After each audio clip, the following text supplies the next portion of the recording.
Noong mga panahon na tumatakbo ko sa iba't ibang liga, nagtatampo sa akin yung mga referee.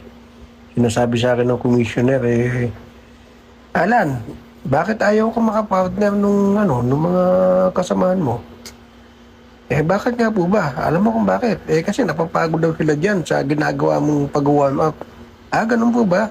O pakasabi po kung ayaw nila akong partneran dahil may warm up ako, di wag na silang tumakbo.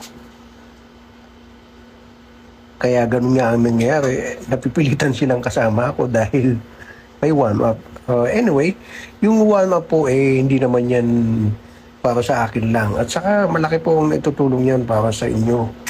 Para sa lahat ng mga referee, mga aspirant, mga training referees, mga baguhan. Dati po ganyan ang mga exercise, no? Pero ngayon po hindi na, dynamic na, no? Dynamic movement na ang ginagamit natin. Yan po yung mga panahon na kapag ang mga kasama ko ay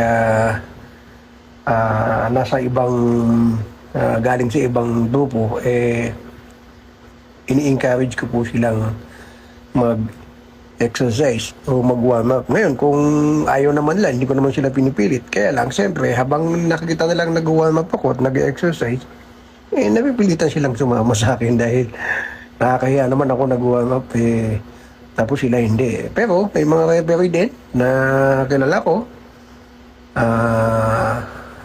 Masakit man yung salita pero napakatamad. Sinabihan ba naman ako na ba't kailangan pang warm up? Mapapagod ka naman. Well, hindi ko na pinansin. Nag-warm up ako mag-isa. Naalala ko sa sa Campo Libas. Yung referee na yan, later nalaman ko,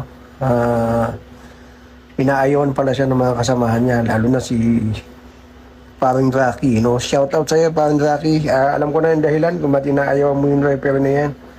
Ayaw ka na mag-mention ng hindi maganda.